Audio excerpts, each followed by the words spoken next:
चैन से जीने न दिया, चैन से मरने दो यारों, गम मुझको खूब मिला, अब तो सहने दो यारों।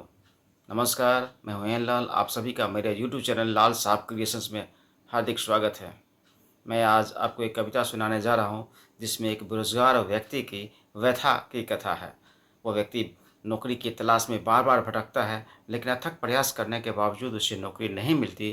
तो वो एक दिन अपने जीवन लीला को ही समाप्त कर देने की सोचता है, और जीवन लीला समाप्त करने के वक्त वह भावुक होकर क्या सोचता है, इसका वर्णन मैंने इस कविता में करने की कोशिश की है। मैं वो कविता आपको सुनाने जा रहा हूँ, तो आप सुनिए। चैन से जीने न दिया, चैन से मरने दो यारों, गम मुझको खूब मिला, अब तो सिर्फ सहने दो यारों।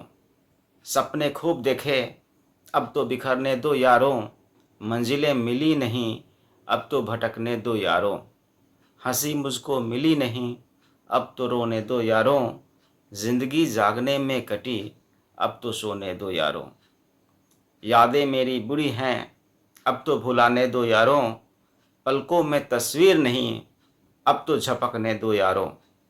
जिंदगी मायूसी में गुजरी, अब तो उदास रहने दो यारों। बेहद अफसोस है मुझको, अब तो कबूल करने दो यारों।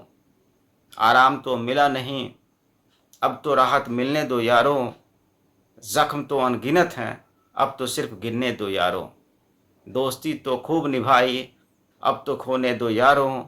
सिर्फ यादें जिंदगी की रह जाएंगी, अब तो विलाप करने दो यारों। मुसीबतें मेरे सर पर हैं, अब तो हल करने दो यारों। नौकरी की तलाश मुझे रही, अब तो बेकार मरने दो यारों। चोला मेरा कष्ट में रहा, अब तो बदलने दो यारों। लेंगे दोबारा जन्म, तब तक सुधरने दो यारों। तो ये कविता आपको कैसी लगी? एक बेरोजगार व्यक्ति की व्यथा कथा जो मैंने अभी कविता में वर्णन किया है, वो अगर पसंद आए तो लाइक कमेंट करें और शेयर करें।